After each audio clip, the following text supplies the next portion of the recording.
अस्सलाम वालेकुम guys, I hope कि आप सब खैरियत से होंगे। पूरे 1 महीने के बाद आज मैं वीडियो बना रहा हूँ और लास्ट अपडेट जो मैंने दी थी वो तकरीबन 1 महीने पहले दी थी और कहा था उसको कि फ़ाइनल अपडेट है। अब फाइनल अपडेट मैंने दी तो जब बहुत ज़्यादा पैनिक फैला हुआ था और मैं बता बता के लोगों को थक गया। टिकटॉक, इंस्टाग्राम सब जगह पे वीडियो पड़ी हुई है, जाके चेकआउट कर सकते हो, यूट्यूब पे भी। और उसमें मैंने अपडेट लास्ट बॉटम की अपडेट दी थी और उसके बाद मैंने कोई अपडेट नहीं दी बीटीसी की, इथीरियम की, ऑल्ट्स की।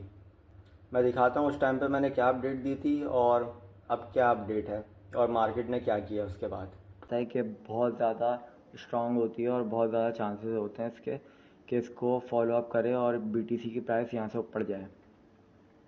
अच्छा, फ़िलहाल के लिए ये डेली की जो एसएम है, तकरीबन हमारे टेक्निकल जोन्स भी ये बन रहे हैं कि फ़िलहाल मैक्सिमम 85K तक हम लोग जा सकते हैं।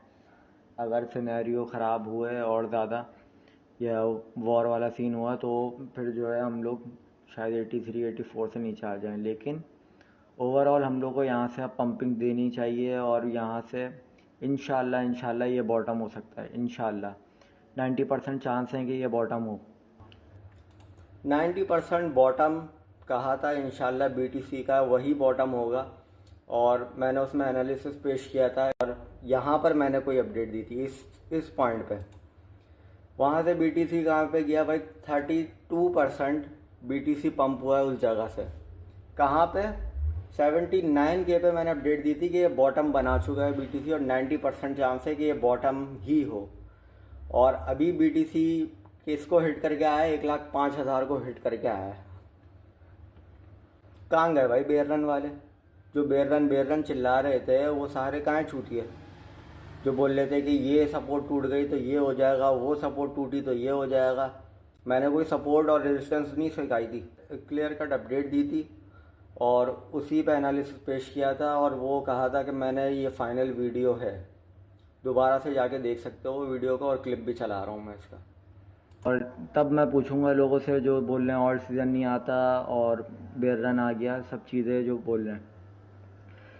सेम चीज़ अदर्स की डोमिनेंस, जो कि मैंने पहले भी बात करी थी कि ये वाली जो सपोर्ट है अदर्स की डोमिनेंस की, ये बड़ी इंपॉर्टेंट सपोर्ट है और यहाँ से जो है हम लोगों ने इस वाली विक को फिल किया, इस वाली विक को फिल किया और उसके बाद से हम लोग रिकवरी कर रहे हैं।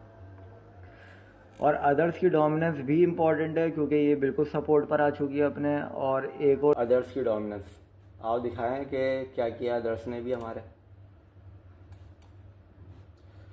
अच्छा, वीकली का चार्ट खोला हुआ था मैंने, यही पैटर्न बना हुआ था मेरे पास, ठीक है। ये उस टाइम का बना हुआ है, सेम चीज़ें वही बनी हुई हैं। मैंने कुछ भी इसमें छेड़खानी नहीं करी। यहाँ पे कोई अपडेट दी थी मैंने, ठीक है, कि ये विक फिल हुई है और यहाँ से मार्केट पंप होगी। और ये मैंने एरो पहले से ही उधर उस टाइम पे जब मैं समझा रहा था लोगों को, जब सेशन कर रहा था उस टाइम पे मैंने बताई थी कि यहाँ से हम लोग जो है वो अदर्स की रैली देखेंगे, यानी ऑर्ड्स की रैली देखेंगे और उसके बाद जो है वो ये पंप हो गई। अब इसका मतलब क्या है? ये यहाँ से पंप हुई और तकरीबन 12%, जो कि हमारे लो कैप कॉइन्स के लिए 100-200% बनता है और मिड कैप कॉइन्स के लिए 70-80% बनता है। अदर्स की डोमिनेंस 12% भी अगर गई है तो बॉटम कॉल आउट किया था अदर्स की डोमिनेंस का और वही बॉटम जो है वो साबित हो गया। चलते हैं अब इथीरियम की तरफ। बड़े सवाल आ रहे थे कि इथीरियम जो है वो डेड हो गया, इथीरियम पंप नहीं होगा और हज़ार बातें इथीरियम के बारे में। और इथीरियम का चार्ट भी कुछ इस तरह का दिखा रहा है कि ये एक रग पुल कॉइन है, बिल्कुल ऐसा दिख रहा है। लेकिन मज़े की बात यह है कि इथीरियम अपने बड़े ज़बरदस्त रीजन पे है और यहाँ से इसको सपोर्ट मिलनी चाहिए, यहाँ से इथीरियम को सपोर्ट मिलनी चाहिए और इथीरियम को यहाँ से पंप होना चाहिए। और इथीरियम एक लीडिंग इंडिकेटर है ऑल्ट सीज़न का। अगर इथीरियम पंप होगा तो ऑल्ट्स हमारे पंप होंगे। और हैरत की बात यह है कि इथीरियम अगर क्रैश हो रहा है तो हमारा कोई भी ऑल्ट उसमें जो है स्ट्रेंथ नहीं बची है, क्योंकि सोलाना भी क्रैश हो गया। जितने भी ये टॉप के ऑल्ट्स थे वो सारे क्रैश हो चुके हैं। जब तक इथीरियम ऊपर नहीं जाएगा ऑल्ट सीज़न नहीं आएगा। और इथीरियम अपनी बेस्ट सपोर्ट पर है, अभी बेस्ट सपोर्ट पर है अपनी। स्पेशली इथीरियम की डोमिनेंस की अगर मैं बात करूं, पहले अदर्स की डोमिनेंस भी दिखा दी मैंने आप लोगों को, अब इथीरियम की डोमिनेंस देखो। ये इसके साथ क्या हुआ है? ये इसका बेड़ा गर्क हो चुका है इथीरियम की डोमिनेंस का। यहाँ से जो क्रैश हुआ है तो इथीरियम की डोमिनेंस गिर रही है, और मज़े की चीज़ ये है कि इथीरियम की डोमिनेंस भी अपने ऑल टाइम लो पर आ चुकी है, अपने ऑल टाइम लो पर आ चुकी है इथीरियम की डोमिनेंस। और यहाँ से अगर पंप नहीं होगा तो पता नहीं कब पंप होगा। मुझे बस एक वजह बता दो कि अगर ये यहाँ से अगर पंप नहीं होता इथीरियम की डोमिनेंस बढ़ेगी तो अदर्स की डोमिनेंस ऑटोमेटिकली बढ़ेगी और ऑल्ट्स आपके भागेंगे। इथीरियम की डोमिनेंस अपनी सपोर्ट पे हो सकता है थोड़ा बहुत नीचे आए, लेकिन यहाँ से रिकवरी बनती है इथीरियम की भी, बीटीसी की भी, और जो है दूसरे आपके ऑल्ट्स की भी। इथीरियम की अपडेट दी थी कि इथीरियम का ये लास्ट बॉटम है, और इथीरियम की डोमिनेंस का बताया था कि मुझे एक वजह दे दो कि ये यहाँ से पंप नहीं होगा। कब कहा था? जब 1700 के अराउंड इथीरियम था, 1700 के अराउंड। अच्छा, इथीरियम अब कहाँ है? ये करंट प्राइस इसकी देख लो, ठीक है। यही वीक पे मैंने बताया था, इसी वीक पे बताया था मैंने 7 अप्रैल पे। यहाँ से हम लोग मेजर करें तो करंट प्राइस इसकी चल रही थी कोई 1570, सॉरी 1700 बोल रहा था मैं, 1570 पे चल रही थी। और इथीरियम कहाँ पर है भाई? 2600 को हिट करके आ चुका है इथीरियम की डोमिनेंस का बोला था कि एक वजह बता दो कि यहाँ से पंप नहीं होगी, एक वजह बता दो। और वहाँ से जो है इथीरियम, ये रहा आप लोगों के सामने चार्ट, इथीरियम जो है वो यहीं पर दिया था मैंने 1572 पे, और यहाँ से जो है वो 65% पंप हो चुका है।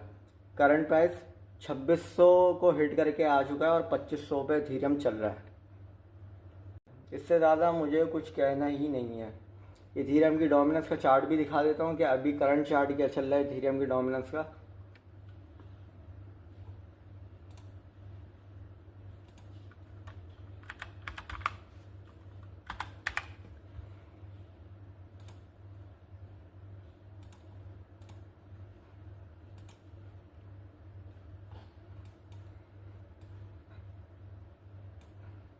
यही था चार्ट इथीरियम की डोमिनेंस का, यहीं पे थी प्राइस। यहाँ से भी मेजर कर लेना भाई। 32% इथीरियम की डोमिनेंस वहाँ से पंप हुई है जहाँ से मैंने कॉल आउट किया था। अब सिर्फ एक चीज़ रह गई, और वो भी इंशाल्लाह फिल होगी, वो भी इंशाल्लाह पूरी होगी। और फिर मैं जो है वो लगातार ये जितने भी मिलियन सब्सक्राइबर वाले और तुम लोगों को पता नहीं क्या क्या बोल रहे थे कि बेयर रन आएगा, ऑल सीज़न कैंसिल, 2025 में ऑल सीज़न नहीं आएगा। बीटीसी की डोमिनेंस, ये रही बीटीसी की डोमिनेंस का चार्ट। और ये जो है वो मैंने इसमें क्या कहा था कि ये जो भी है ये बिल्कुल ही इन लोगों को वापस ये ज़बरदस्ती जो इंस्टीट्यूशन इसको खींचे जा रहे हैं, ये रिवर्स भी ऐसा होगा, ये रिवर्स भी ख़तरनाक वाला होगा। और जब ये ख़तरनाक वाला होगा तो आपके ऑल्ट्स के लिए कोई बड़ी बात नहीं है 300, 400, 500% होना, और लो कैप कॉइन तो 20x 30x हो सकता है। सिर्फ इतना सा ये हुआ है, एक मिनट, सिर्फ इतना सा ये बीटीसी की डोमिनेंस क्रैश हुई है और आपके ऑल्ट्स फटे हैं, ऑल्ट्स आपके फट के निकल रहे हैं। अब मैक्स मैंने बताया था कि बीटीसी की डोमिनेंस इस एरिया में जो है ना यहाँ पर आ सकती है, और यहाँ से चाहिए जितना भी टाइम वेस्ट करवा लें उसके बाद इनको रिवर्स करनी पड़ेगी, और बीटीसी की डोमिनेंस जब गिरेगी तो और सीज़न आएगा। और 100% मैं कहता हूँ कि ये होगा, और ये वाली प्रिडिक्शन भी मेरी सही साबित होगी। जो एनालिसिस पहले करके दिए थे उसी वीडियो में, वो 12 मिनट की वीडियो है, 12 मिनट 55 सेकंड की वो वीडियो थी। लोगों के जो है वो 12 महीने और 2-2 घंटे 3-3 घंटे के सेशन अपडेट्स पे मेरी वो 12 मिनट की वीडियो में सारी जो एनालिसिस मैंने शेयर किया था कंप्लीट, वो सारा अल्हम्दुलिल्लाह फिल आउट हुआ है। अब जो है वो बीटीसी डोमिनेंस का वेट है। बीटीसी डोमिनेंस ब्रेक तो हुई है, यहाँ से बीटीसी डोमिनेंस गिरी है यहाँ से, लेकिन बीटीसी डोमिनेंस अभी कुछ भी ब्रेक नहीं हुई है। यहाँ पे ये कुछ भी नहीं है। ये जो मैंने पूरा इतना बड़ा मूव आप लोगों को बताया कि एटलीस्ट इस एरिया तक आना चाहिए 50% तक। तो जब ये यहाँ पर आएगा तो आप लोग सोचो कि आपके ऑर्ड्स का क्या होगा। बाकी अब फ्यूचर अपडेट्स जो है वो कल या परसों से रेगुलर अपडेट्स आना शुरू हो जाएंगी इंशाल्लाह, और अब मैं ज़्यादा एक्टिव रहूँगा।